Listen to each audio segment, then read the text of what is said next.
Blood stained her torn dress, though it wasn't hers. It belonged to her father, who was currently kneeling on wet asphalt, begging a man he owed $3 million. Rain pounded against the docks of Chicago's South Side as 22-year-old Charlotte Gallagher shivered, staring at the polished shoes of the city's most feared syndicate boss. She knew how men like Dominic Costello operated. They took what was owed, or they took a life. So, when her father pointed a trembling, bloodied finger at her and screamed, "Take her. She's yours. Just clear my debt," she closed her eyes, preparing for a bullet. Instead, she got something entirely different. Richard Gallagher was a man built out of cheap whiskey, broken promises, and unpaid markers. In the sprawling, unforgiving underbelly of Chicago, he was known as a loose cannon, a real estate developer whose buildings were as hollow as his credit score. But to Charlotte Gallagher, he was simply the monster who held the keys to her personal hell. Charlotte's life had been a masterclass in survival from the moment her mother passed away from ovarian cancer 10 years prior.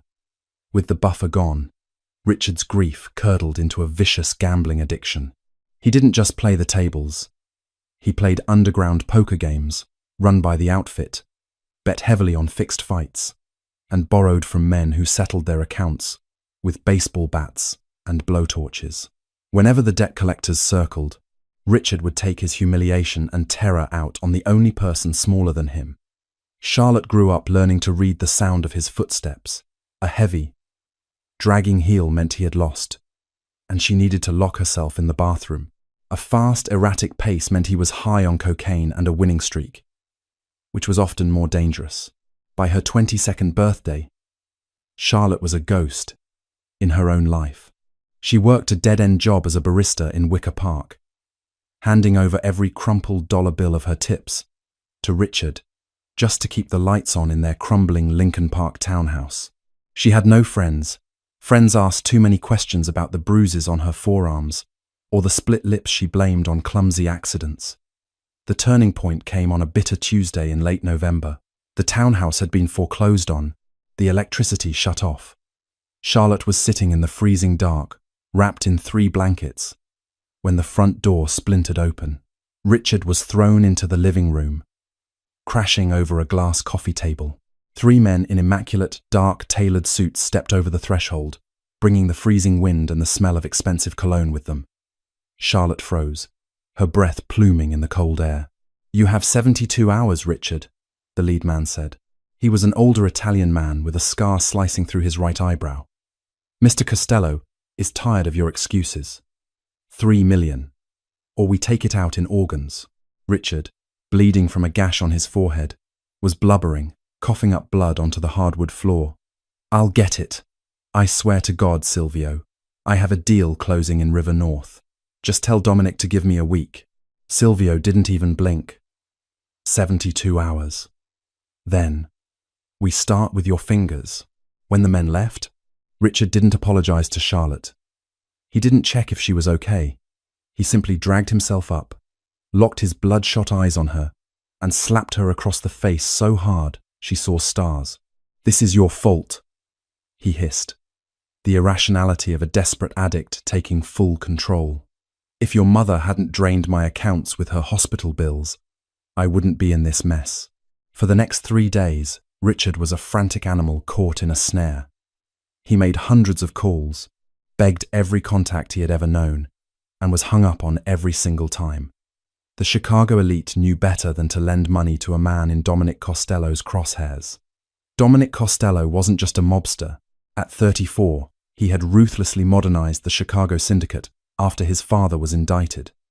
He ran legitimate tech firms, high-end casinos, and shipping conglomerates. The illegal operations were buried so deep beneath layers of corporate shell companies that the FBI had spent 5 years chasing shadows. Costello was known to be calculating, icy, and entirely devoid of mercy. He didn't yell. He didn't make threats. He simply erased people. On the night the deadline expired, Richard dragged Charlotte by her hair out of her bedroom. She screamed, fighting against his grip, but he was fueled by the manic strength of absolute terror. He forced her into his rusted sedan. "Dad, stop! Where are we going?" she cried, clutching her stinging scalp. "I'm fixing it," Richard muttered, his eyes wide and unblinking as he sped through the rain-slicked streets of the city. "I'm paying my debt. I'm giving him the only asset I have left." It took a moment for the reality to crash over her. He was selling her. The sick, twisted knot in her stomach tightened until she thought she would vomit. She lunged for the door handle, but Richard had engaged the child locks. She was trapped. She stared out the window at the blurred city lights, knowing with terrifying certainty that she was not coming back from wherever they were going. The docks at Pier 39 were a desolate stretch of industrial decay, illuminated only by the harsh, flickering amber of sodium vapor streetlights.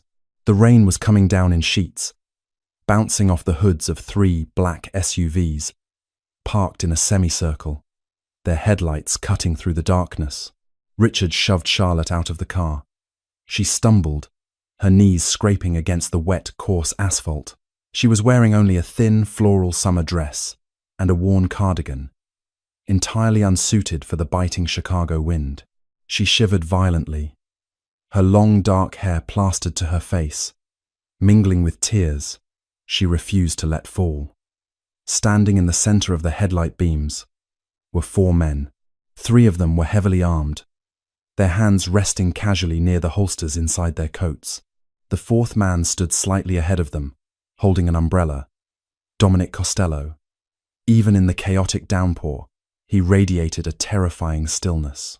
He was tall, broad-shouldered, dressed in a bespoke charcoal overcoat that probably cost more than Charlotte would make in a decade. His face was sharp, aristocratic, with dark, unreadable eyes that tracked Richard's frantic approach. "You're late, Richard," Dominic said.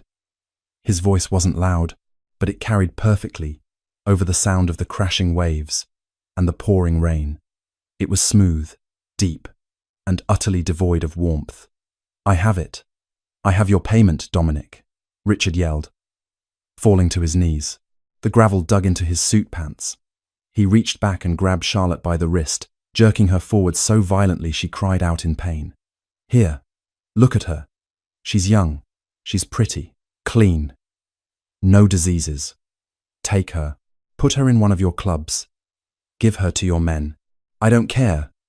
Just wipe the 3 million. We're square." A heavy, suffocating silence descended on the docks. Even the armed guards seemed to stiffen, glancing at their boss. Charlotte kept her eyes glued to the pavement. The humiliation was a physical weight crushing her chest. Her own father, her own flesh and blood, offering her up like a slab of meat to a butcher. She waited for Dominic to laugh, or to shoot them both for the insult of offering a human life for a multi-million-dollar debt. Slowly, Dominic stepped forward. The polished tips of his Oxford shoes entered Charlotte's field of vision. She squeezed her eyes shut, bracing for the inevitable strike. "Let her go, Richard," Dominic commanded. "She's yours. I promise. She won't cause trouble. She knows how to take orders," I said. Dominic interrupted, his voice dropping an octave, a dangerous edge sliding into the smooth tone. "Let go of her wrist." Richard instantly released her. Charlotte remained on the ground, shaking, wrapping her arms around herself. Dominic looked down at her.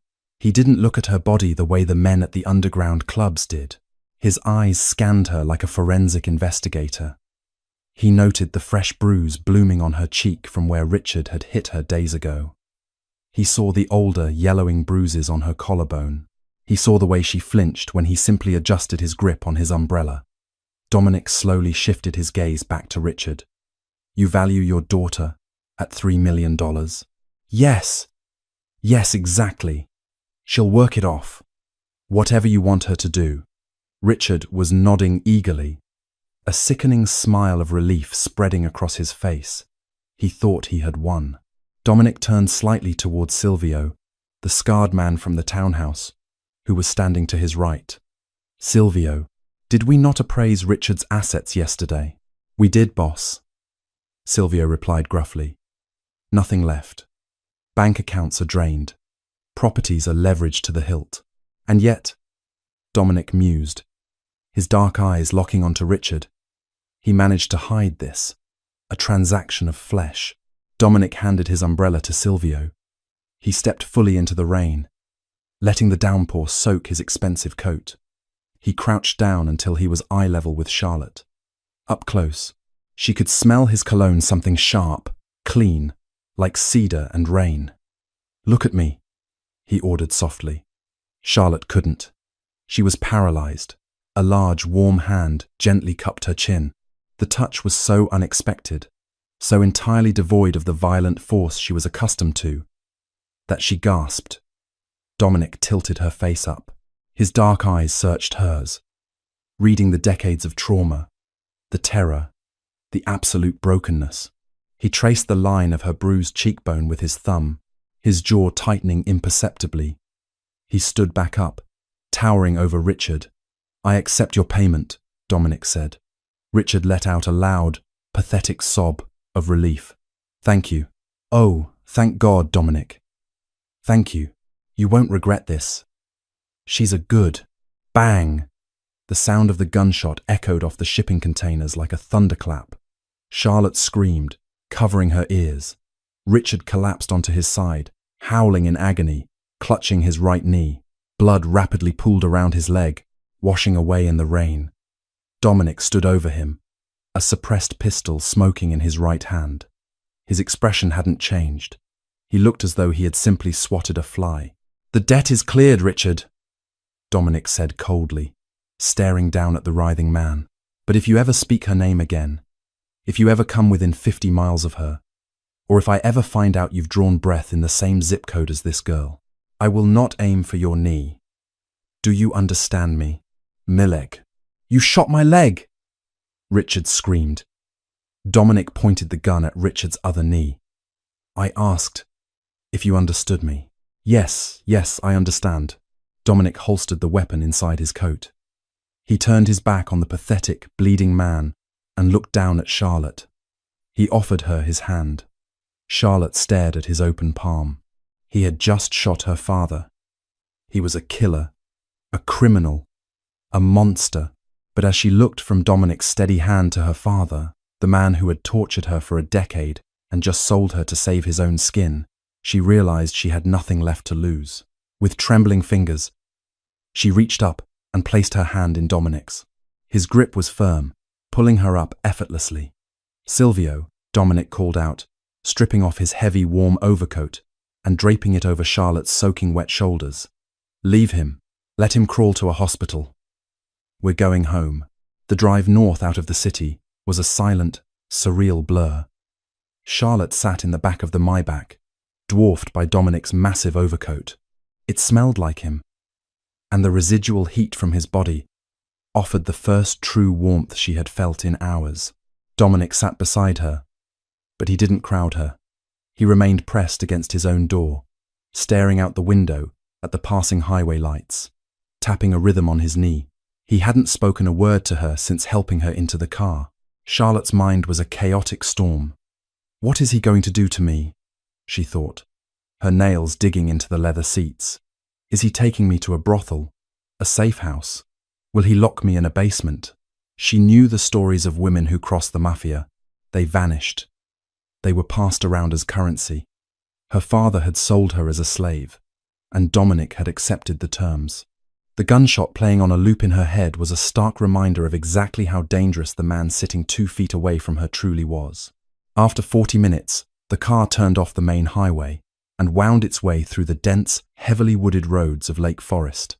They pulled up to massive, wrought iron gates that swung open silently at their approach. The driveway was lined with old-growth oak trees, leading up to a staggering, modern fortress of glass, black steel, and stone. The car stopped. A guard in a suit immediately opened Charlotte's door. She hesitated, her legs feeling like lead. Dominic stepped out from his side and walked around to her. "Come," he said, his tone authoritative but not aggressive.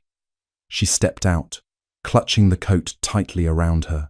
Dominic led her through the massive double doors into a foyer that belonged in an architectural magazine. Vaulted ceilings, a sweeping glass staircase, and minimalist, high-end art. It was spotless. Sterile. Greta, Dominic called out. A stately, older woman in a crisp uniform appeared from a side hallway. Yes, Mr. Costello, prepare the East Wing suite, run a hot bath. Find her some clothes from the guest reserves. Dominic turned his dark gaze back to Charlotte. And call Dr. Pendleton. Tell him to get here immediately. Charlotte's heart seized. A doctor? Why does he need a doctor? Is he going to drug me? Please, she whispered, her voice raspy and broken from the cold and the fear. It was the first time she had spoken directly to him. Please. What are you going to do to me? Dominic paused. He looked at her, truly looked at her. He saw the stark terror in her wide, doe-like eyes. He saw a girl who expected the absolute worst from the world, because the world had never given her anything else. He took a single step closer, giving her ample space. I am going to have my housekeeper give you a hot bath, so you don't catch pneumonia. I'm going to have my private physician look at the injuries your father inflicted upon you. And then I am going to let you sleep in a locked room where absolutely no one will touch you. Charlotte blinked, her brain misfiring, unable to process the words. But, my father, he sold me to you, to clear the debt. I'm your payment. Dominic's jaw clenched. A muscle ticked in his cheek. Your father is a parasite. He owed me $3 million, and I collected. What he thought he was selling and what I chose to acquire are two entirely different things. I don't understand, she breathed. You don't have to understand tonight, Dominic said, his voice softening just a fraction. Tonight, you just have to survive. Go with Greta. Charlotte followed the housekeeper up the sweeping staircase, glancing back once. Dominic was standing in the center of the foyer, pulling his phone from his pocket, his face already set back into that cold, unreadable mask. The East Wing suite was larger than her entire townhouse. It had floor-to-ceiling windows overlooking Lake Michigan, a massive king-size bed draped in Egyptian cotton, and a bathroom entirely lined in marble. Greta was gentle, running a steaming bath infused with lavender oils. She provided Charlotte with a thick, plush robe and soft pajamas, then left her alone. Charlotte locked the bathroom door, surprised that it even had a lock, and stripped off her wet, ruined clothes. When she looked in the mirror, she barely recognized the haunted, bruised girl staring back at her. She lowered herself into the hot water, letting it scald her skin, washing away the dirt, the rain, and the blood from the docks. For the first time in 10 years, she didn't have to listen for her father's footsteps. 30 minutes later, there was a soft knock on the bedroom door. Charlotte emerged, wrapped tightly in the robe. An older gentleman with a kind face and a medical bag stood in the doorway, accompanied by Greta. Miss Gallagher, I'm Dr. Pendleton. Mr. Costello asked me to take a look at you. Charlotte nodded cautiously, sitting on the edge of the massive bed. Dr. Pendleton was entirely professional. He checked her vitals, shined a light in her eyes to check for a concussion, and carefully examined the bruising on her face, arms, and ribs. These ribs are heavily bruised, but not broken, the doctor noted gently, applying a cooling salve to her side. The facial contusion will heal with ice. You're malnourished, under extreme stress, and suffering from mild hypothermia. I'm going to leave some vitamins, a mild sedative, to help you sleep, and a muscle relaxant. Did he? Charlotte hesitated, her voice barely a whisper. Did Mr. Costello tell you why I'm here? Dr. Pendleton smiled sadly. Mr. Costello tells me very little, my dear. He only told me that if I didn't treat you with the utmost care, he would throw me into the lake. I've known Dominic a long time. He is a man of severe violence, yes, but he does not harm innocents. The doctor packed up his bag, left the medication on the nightstand, and bowed out. Greta brought in a tray of hot soup and tea, placing it on a small table before leaving as well. Charlotte sat alone in the deafening silence of the massive bedroom. She ate the soup mechanically, her mind racing. She was in the belly of the beast. The most dangerous mafia boss in the Midwest owned her. Yet, she had a locked door, medical care, and food. It was a psychological game, she decided. He was lulling her into a false sense of security. Men like Dominic Costello didn't do charity. He wanted something.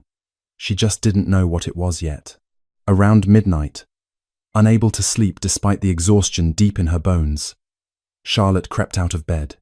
She padded silently barefoot across the thick carpet and pressed her ear to the heavy oak door. Silence. She turned the lock with a soft click and opened the door an inch. Sitting in a high-backed leather chair at the end of the long, dimly lit hallway was Silvio. The heavily scarred enforcer was reading a paperback novel, a customized assault rifle resting casually across his lap. He wasn't looking at her door. He was facing the stairs, guarding the only access point to the east wing. He wasn't keeping her in. He was keeping the world out.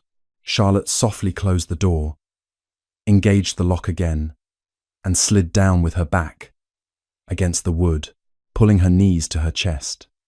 In the house of a killer, for the first time in her life, she felt a terrifying, confusing spark of safety. What she didn't know was that downstairs, in his dark mahogany office, Dominic Costello was pouring himself a glass of scotch and making a phone call that would alter the course of both their lives, setting into motion a sequence of events that would shock the entire Chicago underworld. Sunlight bleeding through the floor-to-ceiling windows of the East Wing suite woke Charlotte. For a fleeting second, she thought she was back in her freezing Lincoln Park bedroom, expecting the aggressive rattle of the doorknob and her father's drunken slurring. But the Egyptian cotton sheets, the ambient warmth of the climate-controlled room, and the faint scent of lavender quickly grounded her reality. She was in the fortress of Dominic Costello. She sat up, wincing as her bruised ribs protested. On the mahogany nightstand, a fresh set of clothes had been laid out. A tailored cashmere sweater, dark designer denim, and soft leather loafers. They were in her exact size. Next to them was an unbranded matte black secure smartphone and a handwritten note on heavy cardstock. My office. Downstairs. End of the West Hall. 10:00 a.m. D.C. Charlotte glanced at the gold Cartier clock on the wall. It was 9:45 a.m. After a quick, agonizing shower that stung her fading cuts, she dressed and navigated the silent, labyrinthine corridors of the estate. The house felt less like a home, and more like a high-tech command center, draped in luxury. Armed men in bespoke suits patrolled the perimeter outside, visible through the reinforced glass, but the interior was unnervingly quiet. She found the heavy double doors of the office open. Dominic sat behind a massive slab of live-edge walnut that served as his desk. He wore a crisp white dress shirt, the sleeves rolled up to reveal thick forearms corded with muscle and faint, jagged scars. He was staring intensely at a bank of 4 computer monitors, typing with a rapid, practiced precision. A half-empty glass of black coffee sat next to a dossier. Close the doors and sit, he commanded, not looking up from the screens. Charlotte did as she was told, the heavy doors clicking shut with a sound like a vault ceiling. She took a seat in one of the leather armchairs opposite him, her hands folded tightly in her lap. She felt like a specimen under glass. Dominic finally stopped typing. He leaned back, steepling his fingers, and fixed his dark, impenetrable gaze on her. In the stark daylight, he looked even more intimidating. There were dark circles under his eyes, hinting that he hadn't slept at all. Doctor, Pendleton sent me your medical report, Dominic began, his voice a low, smooth baritone. Malnutrition, multiple contusions, evidence of long-term physical abuse, and severe psychological stress. Your father was thorough in his negligence. Charlotte swallowed the lump in her throat. Why do you care? I'm just a payment to you. Dominic's eyes narrowed slightly. He opened the manila dossier on his desk and slid it across the walnut surface toward her. "Open it." With trembling fingers, Charlotte flipped the cover. Inside were birth certificates, old black and white photographs, and a ledger with faded ink. She recognized the woman in the first photo immediately. It was her mother, Catherine, standing next to a stern-looking older man in a 1970s pinstripe suit. "That is your maternal grandfather, Arthur Penhaligon," Dominic stated, watching her reaction closely. "He wasn't just a florist in the West Loop, as your mother likely told you. He was the chief bookkeeper for the Costello family during my grandfather's reign. 40 years ago, a rival outfit tried to take out my grandfather. Arthur took a bullet meant for him and smuggled my father out of the city to safety." Charlotte stared at him, her mind spinning. "My grandfather was in the mob?" "He was an associate, a loyal one," Dominic corrected. "In my world, Charlotte, blood debts are eternal. My family owed the Penhaligon line a life. When my father took over, he lost track of your mother because she married Richard Gallagher, a man so insignificant and pathetic he didn't even register on our radar. It wasn't until Richard crossed my desk 3 months ago for his gambling debts that my men ran a background check and found out who his wife was." Dominic stood up, walking slowly around the desk. "I didn't bring you here to be a slave, Charlotte. I didn't take you as a concubine or a hostage. I brought you here because the Irish faction, specifically Declan O'Bannon, are moving in on Richard's debts. If O'Bannon found out Richard had a daughter, he would have taken you to force Richard to hand over the River North real estate deeds. O'Bannon's men do not have my restraint." He stopped beside her chair, looking down at her. "I bought your father's debt to legally own his assets. And when he offered you to me at Pier 39, it gave me the absolute, undisputed right in the eyes of the syndicate to take you from him. I saved you, Charlotte. I am balancing the ledger my family owes yours." Charlotte felt the air leave her lungs. The sheer magnitude of the revelation crushed her. Her father's abuse, the poverty, the constant terror, it was all a backdrop to a decades-old mafia blood oath she knew nothing about. "So, what happens now?" she whispered, looking up at him. "Am I a prisoner here?" "You are under my protection," Dominic replied smoothly, "which means you cannot leave this estate without my men. You will be given an allowance, access to whatever you need, and you will heal. But in return, I require something from you." "Of course." There was always a catch. "What?" Dominic leaned against the desk, crossing his arms. "I am transitioning the Costello family into entirely legitimate enterprises. I am closing a $2 billion merger with a European shipping conglomerate next month. They are old money, conservative aristocrats. They do not do business with unmarried gangsters." He paused, letting the silence stretch before delivering the killing blow. "You are going to act as my fiancée. We will make public appearances. You will smile for the press, wear my ring, and play the part of the devoted future wife of a legitimate businessman. Once the merger is signed and the O'Bannon threat is neutralized, I will give you $5 million, a new identity, and you can disappear anywhere in the world. A fake engagement to the most dangerous man in Chicago." Charlotte, she was trading one monster for another, but at least this monster paid well and didn't hit her. "Okay," she said, her voice steadying. "I'll do it." Dominic reached into his pocket and pulled out a velvet box. He flipped it open. Inside rested a flawless, 5-carat emerald-cut diamond ring on a platinum band. He took her left hand, his touch startlingly warm and gentle against her bruised skin, and slid the heavy ring onto her finger. "Welcome to the family, Miss Gallagher. Over the next 3 weeks." Charlotte's reality shifted into something unrecognizable. The sprawling Lake Forest estate became a gilded cage. But for the first time in her life, she wasn't starving, she wasn't freezing, and she wasn't terrified of the dark.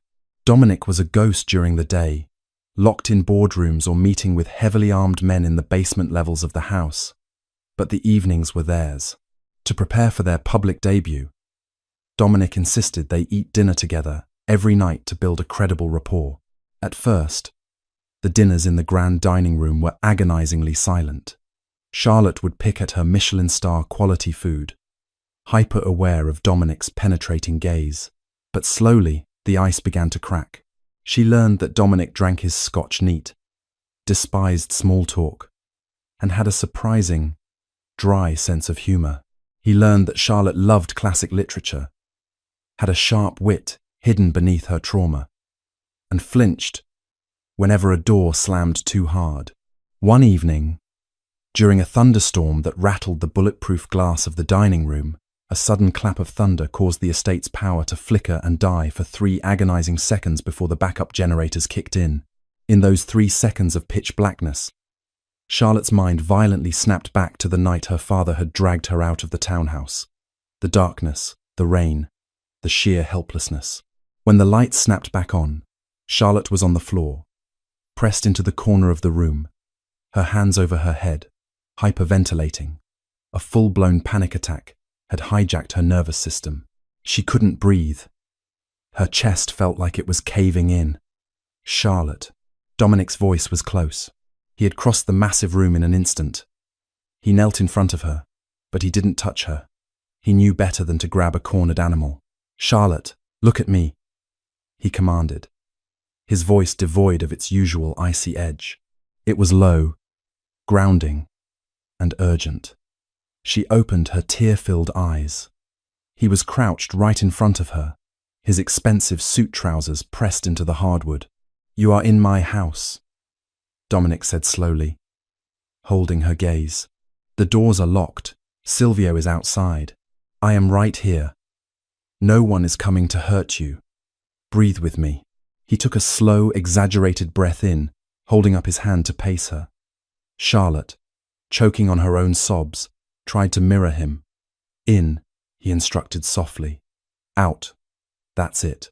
You are safe, mia cara." The Italian term of endearment slipped out so naturally it made Charlotte's heart stutter.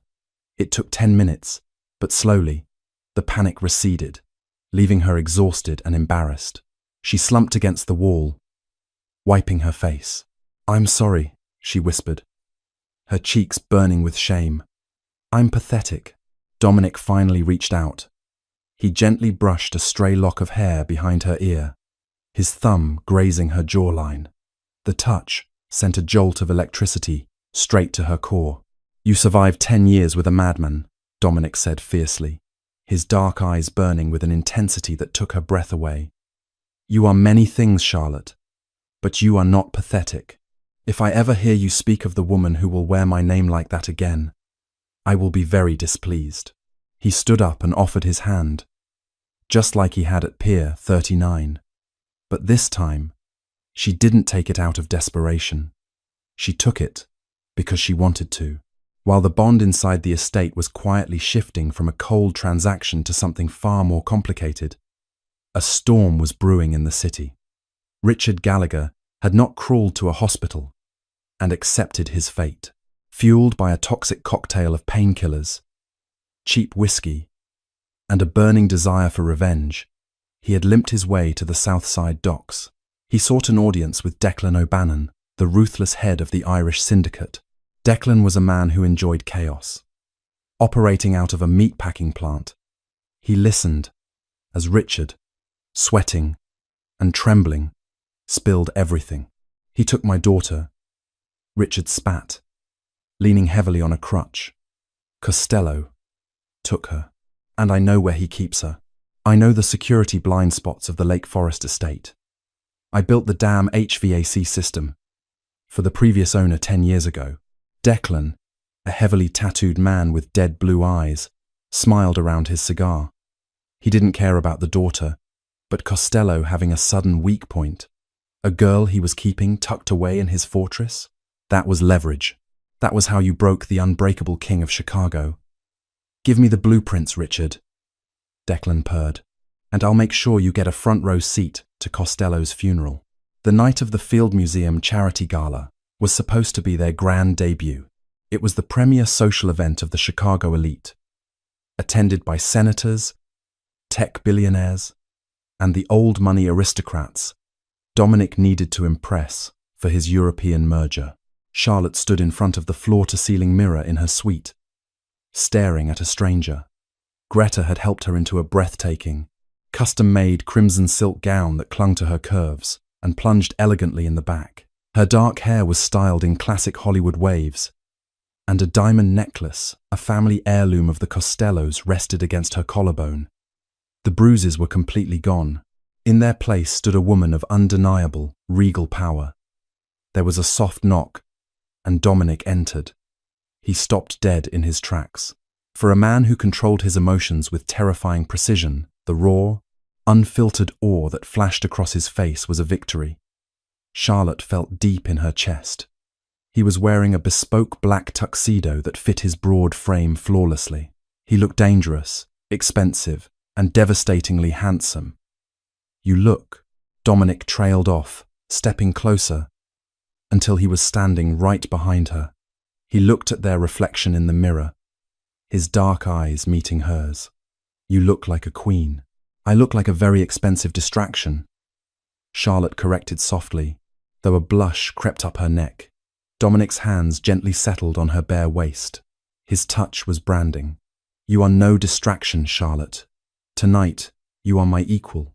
Walk tall, smile at the cameras, and do not leave my side for a single second." The gala was a whirlwind of flashing cameras, popping champagne, and opulent displays of wealth. Beneath the towering skeleton of Sue, the T-Rex, Dominic introduced Charlotte to the city's power players. He played the part of the smitten fiancé flawlessly. His hand was always on the small of her back.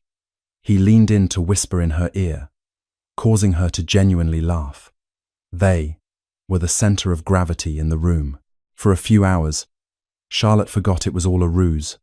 When Dominic looked at her, his eyes dark and heated, she felt a terrifying, exhilarating flutter in her stomach. She was falling for the monster who saved her. At 11:30 p.m., Dominic received a text on his secure phone. His jaw instantly clenched. The warmth vanished from his eyes, replaced by the glacial, calculating stare of the syndicate boss. "We are leaving," he whispered into her ear, his grip on her waist tightening. "Right now. Do not run. Just walk quickly with me." Charlotte's heart spiked.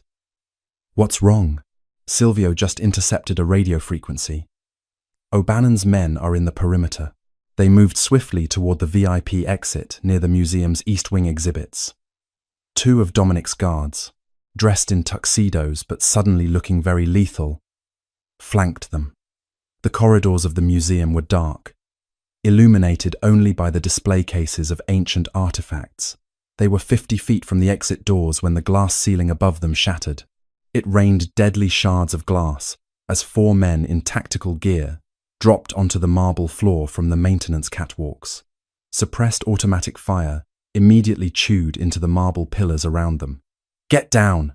Dominic roared, tackling Charlotte to the floor. His heavy body covered hers entirely, shielding her from the glass and the flying debris. The deafening crack, crack, crack of gunfire echoed through the cavernous halls. Dominic's guards engaged instantly, dropping two of the attackers before being pinned down behind a display case of Egyptian sarcophagi. Charlotte screamed, pressing her hands over her ears, the metallic smell of blood and cordite filling her nose. This wasn't a movie. This was real, visceral violence, and it was happening inches away.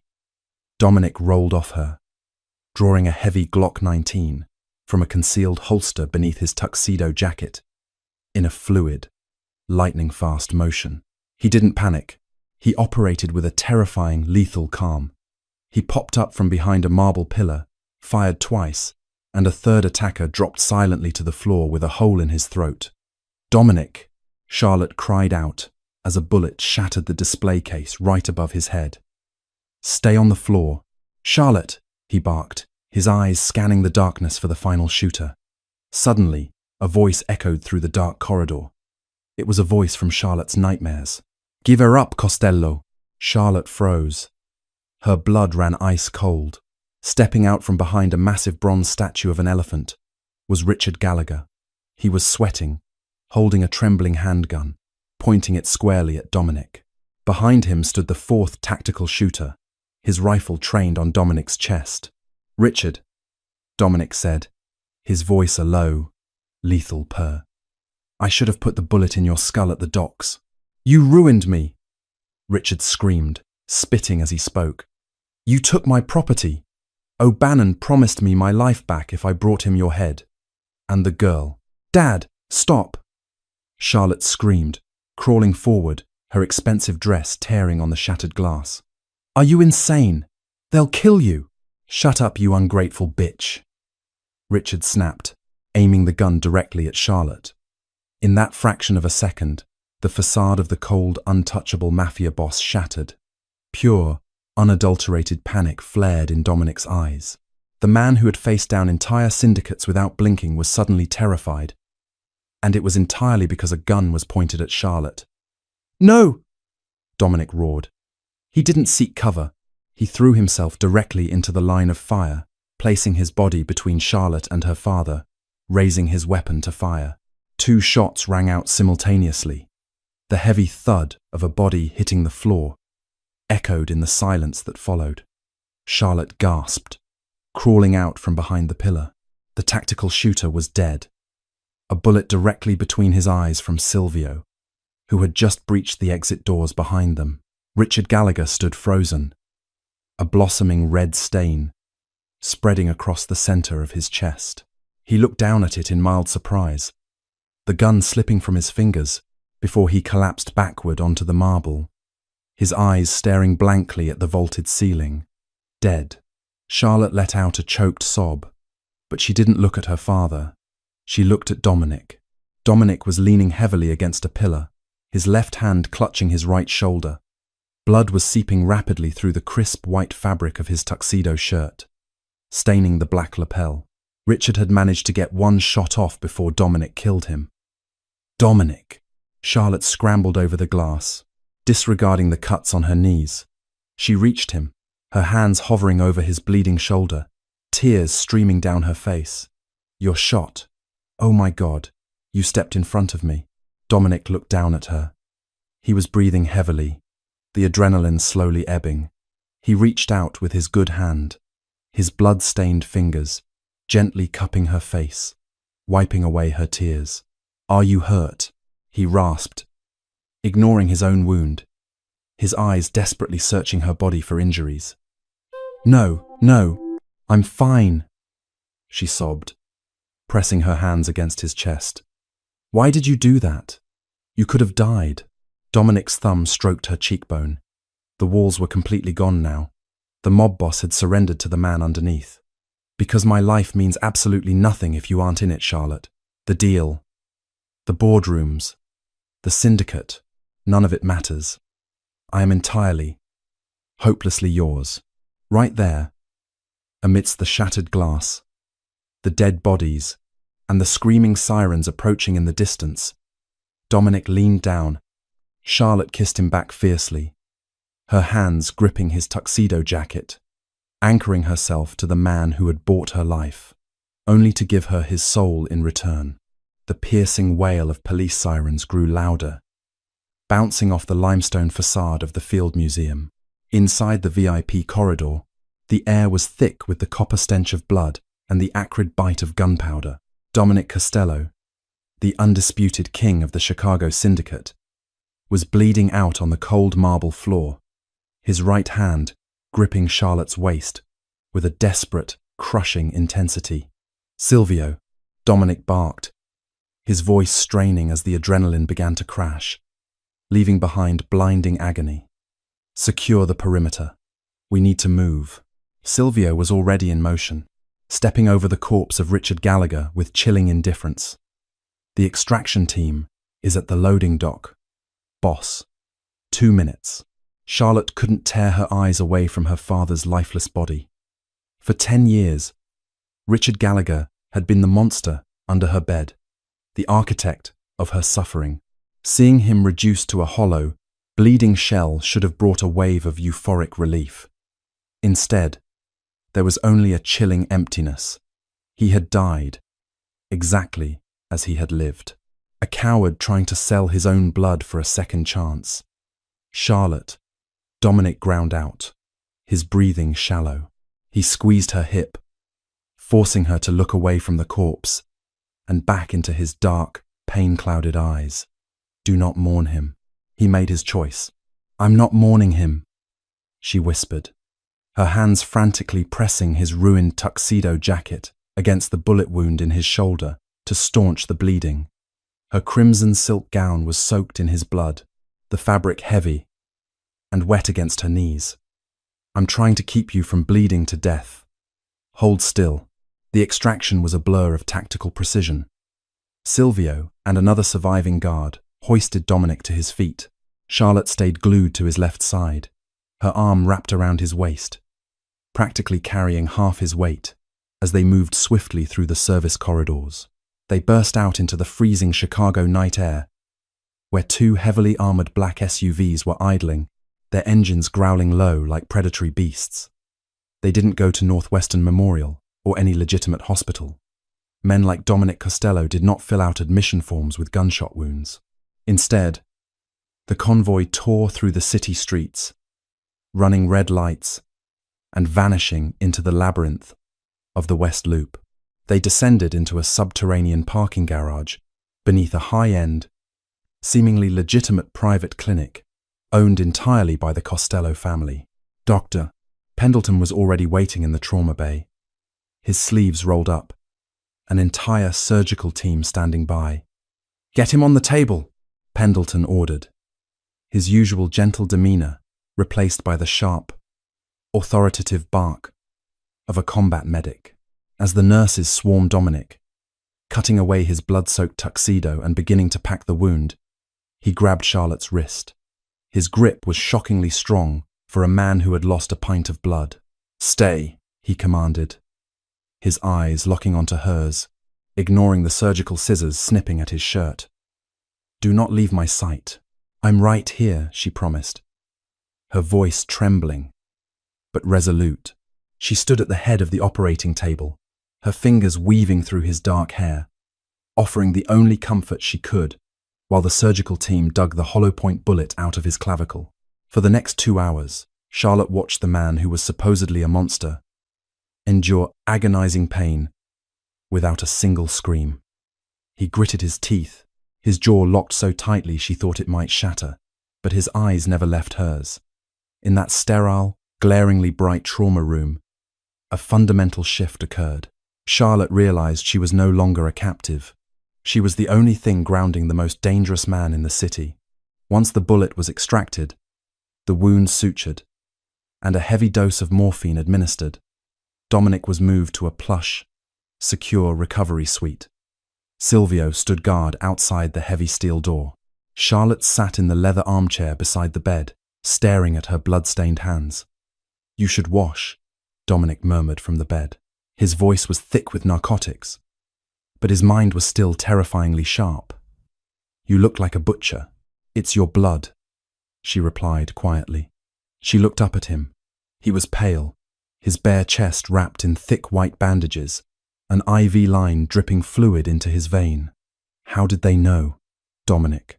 How did my father and O'Bannon's men know exactly which exit we were taking, at exactly that time? The heavy silence that followed was suffocating. Dominic's dark eyes hardened, the drug-induced haze burning away, replaced by a cold, calculating fury. Because, Dominic rasped, someone gave them the itinerary. Someone inside my inner circle. Charlotte felt a chill run down her spine. A mole? Only 4 men knew the exact extraction protocols for the gala. Dominic said, his jaw clenching. Silvio, Lorenzo, Matteo, and Thomas. He let out a dark, humorless chuckle that ended in a wince of pain. Declan O'Bannon just signed his own death warrant, but whoever sold me out, they are going to beg for a bullet before I am done with them. By the next morning, the Chicago underworld was vibrating with tension. The news of the shootout at the Field Museum had been scrubbed from the mainstream media, chalked up to a botched robbery by the Costello family's deep-pocketed fixers. But on the streets, The message was clear. Declan O'Bannon had taken a direct swing at the king, and he had missed. War was inevitable. Despite Dr. Pendleton's aggressive protests, Dominic was out of bed and dressed in a loose black button-down and slacks by 10:00 a.m. He converted the clinic's conference room into a war room. Charlotte refused to return to the Lake Forest estate. If there's a mole, the estate isn't safe, she had argued. Her chin tilted up defiantly when Silvio tried to escort her to a car. "I'm staying with you." Dominic had looked at her, seeing the fierce, unyielding fire in her eyes, and simply nodded. The immediate problem wasn't just O'Bannon. It was Alistair Sterling, the CEO of the European shipping conglomerate. The $2 billion legitimate merger was scheduled to be signed in 48 hours. Alistair was a man of old wealth, aristocratic sensibilities, and zero tolerance for cartel-style violence. Sterling is spooked. Boss, Matteo, a young, sharp-suited lieutenant, reported, glancing nervously at Charlotte, who sat quietly at the corner of the conference table. "He's threatening to pull out. He says, doing business with you is a liability if Irish hitmen are dropping through glass ceilings." Dominic pinched the bridge of his nose, his injured shoulder stiff and aching. "If that merger falls through, the board will vote me out, and the family falls back into the dark ages of racketeering and blood feuds. Set up a meeting with Sterling. Today. Neutral ground." "He won't take the meeting, Dominic." Lorenzo, an older, heavily scarred capo, who had served Dominic's father, said grimly. "He's completely walled off in his penthouse at the Ritz. He's flying back to London tonight." Charlotte listened, her mind racing.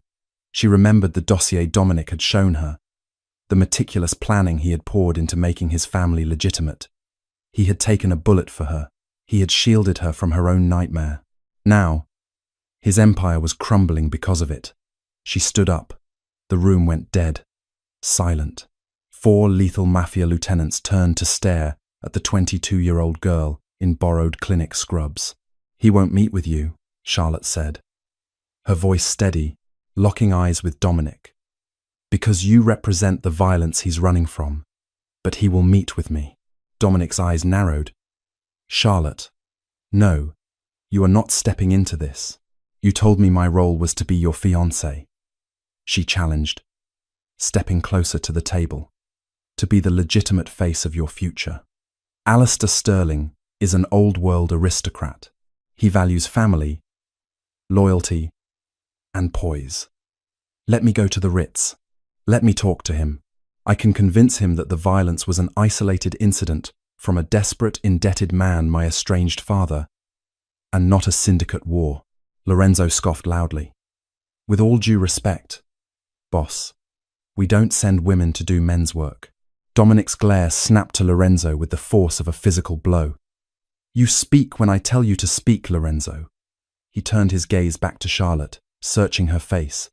He saw no fear, only absolute conviction.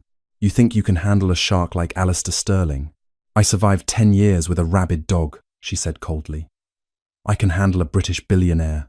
2 hours later, Charlotte, dressed in a sharp, tailored white power suit, provided by Dominic's stylists, walked into the opulent lobby of the Ritz-Carlton. She was flanked by Silvio and 2 other silent, heavily armed guards. Alistair Sterling, an elegant man in his 60s with silver hair and a bespoke tweed suit, initially refused to see her. But when Charlotte instructed Silvio to bypass the concierge and casually block the entrance to Sterling's private dining alcove, the CEO had no choice. "Miss Gallagher," Alistair said stiffly, sipping his Earl Grey tea, "or should I say, the future Mrs. Costello. Your fiancé has a rather dramatic flair for public engagements. I am not interested in doing business with a man who attracts gunfire." Charlotte sat opposite him, waving Silvio back. She folded her hands on the table, projecting an aura of absolute calm she had learned by watching Dominic. "Mr. Sterling," she began, her tone measured and sophisticated. The gunfire you refer to was not a business dispute. It was a deeply personal, tragic family matter. The man who orchestrated it was my father. Alistair paused, his teacup hovering in the air. Your father, a desperate man with heavy gambling debts to a rival faction, Charlotte lied smoothly, weaving a half-truth that sounded impeccably tragic. He attempted to kidnap me, to force Dominic's hand. Dominic stepped in front of a bullet to save my life. He didn't fire first. He protected his family. She leaned in slightly. You are looking for a partner who is ruthless in the boardroom, yet entirely fiercely loyal to his commitments. A man who will bleed to protect what is his. Dominic Costello took a bullet for a woman he intends to marry. Imagine the lengths he will go to protect a $2 billion merger with your corporation. Alistair stared at her. He saw the fire, the intelligence, and the unwavering loyalty of a woman who clearly belonged by a king's side. He slowly lowered his teacup. You are a very persuasive woman, Miss Gallagher. Alistair murmured.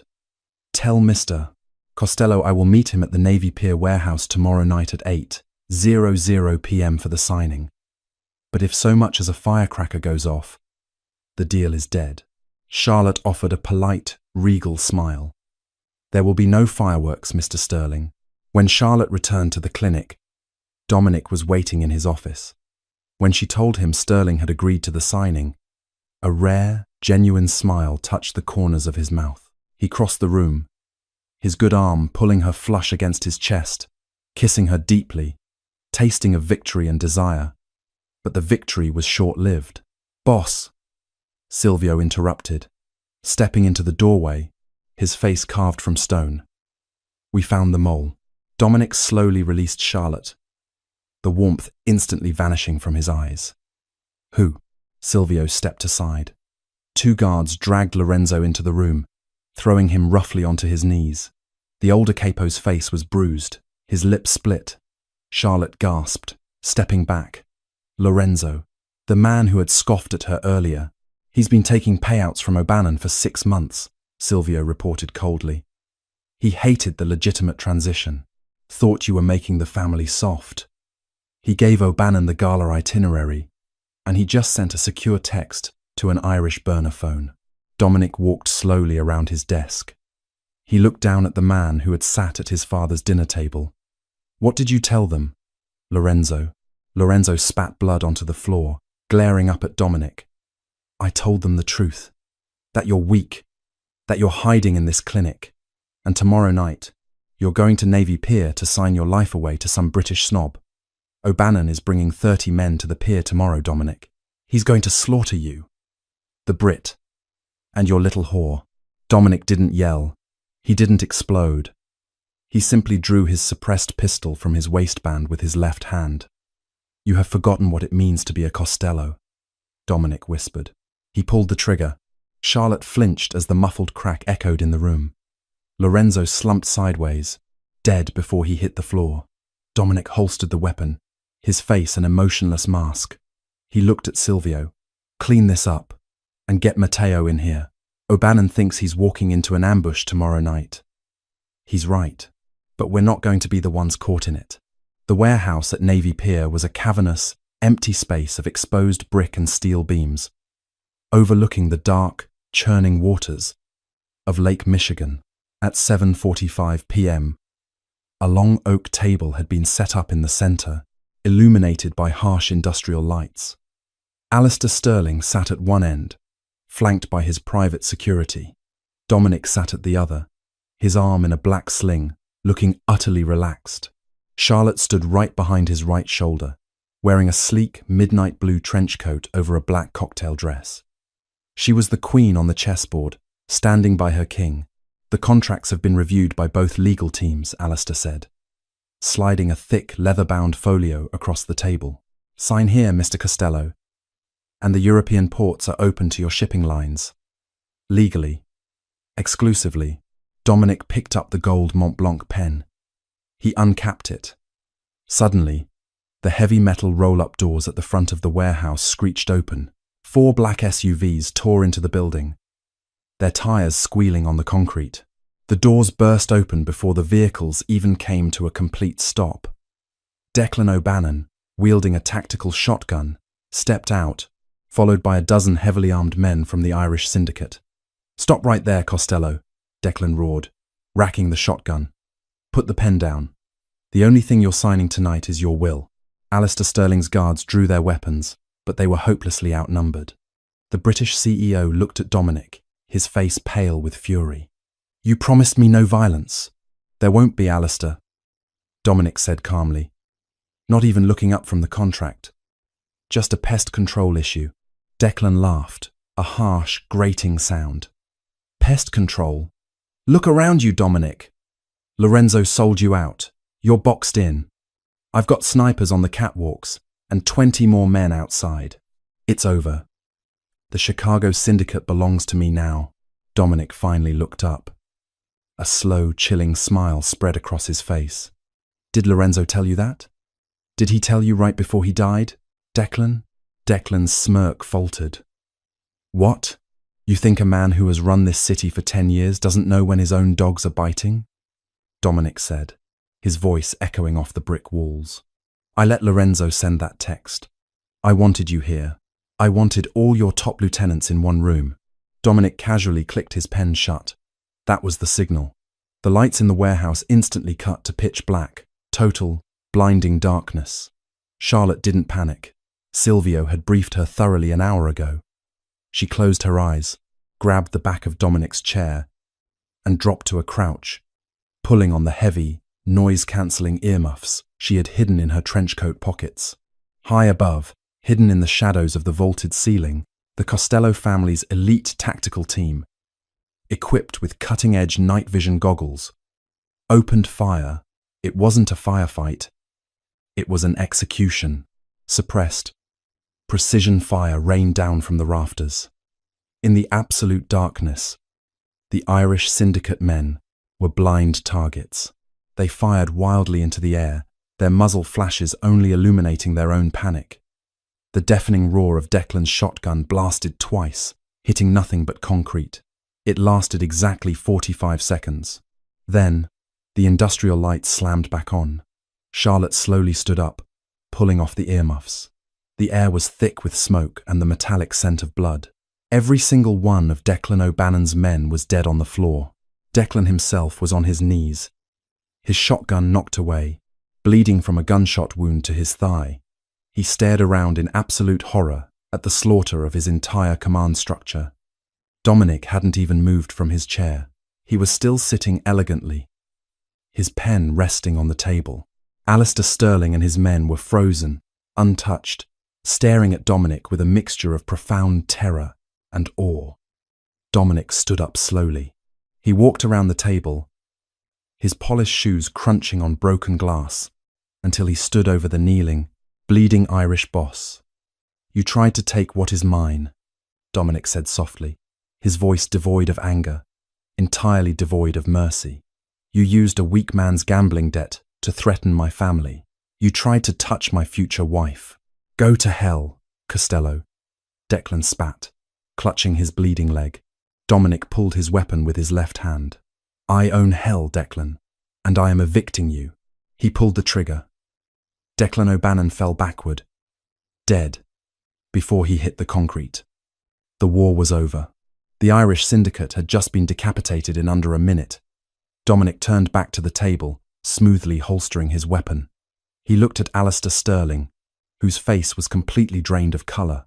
"As I was saying, Alistair," Dominic said smoothly, picking up the Mont Blanc pen, "pest control. The O'Bannon syndicate no longer exists. Your European shipping routes are entirely secure, without a single rival in the Midwest." Dominic signed his name with a flourish on the thick parchment. He slid the folio back to Alistair. The British CEO swallowed hard. He looked at the bodies, then at the man who had orchestrated their demise with the flick of a pen. He realized then that he wasn't doing business with a mere gangster. He was doing business with an apex predator. Trembling slightly, Alistair signed his name. "Pleasure doing business with you, Mr. Costello." Alistair choked out. "Safe flight back to London," Dominic replied. Turning his back on the CEO, he walked over to Charlotte. The adrenaline, the violence, the absolute display of dominance. It should have terrified her. But as she looked at Dominic, she didn't see a monster. She saw the man who had dismantled an empire just to keep her safe. She saw her king. Dominic reached out with his good hand, his fingers tangling in her dark hair, pulling her close. It's done. You're safe. Permanently. We're safe. She corrected softly, resting her hand over his heart, feeling its steady, powerful beat. He smiled, a true, warm smile that reached his dark eyes, and kissed her fiercely amidst the smoke and the wreckage of their enemies.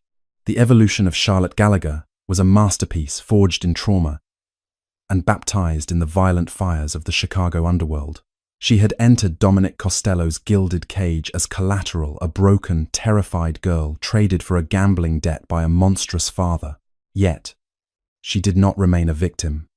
Amidst the bloodlines, the betrayals, and the brutal reality of the syndicate, she found the one thing she had never known: absolute, terrifying devotion. Dominic, a king of shadows, had dismantled his own rules and waged a bloody war simply to ensure her safety. In the end, she wasn't just a bargaining chip or a fake fiancé meant to secure a legitimate empire. She was the anchor that kept the monster human, standing beside him, bearing his ring and his name. Charlotte realized that sometimes the only way to escape the demons of your past is to fall in love with the devil himself.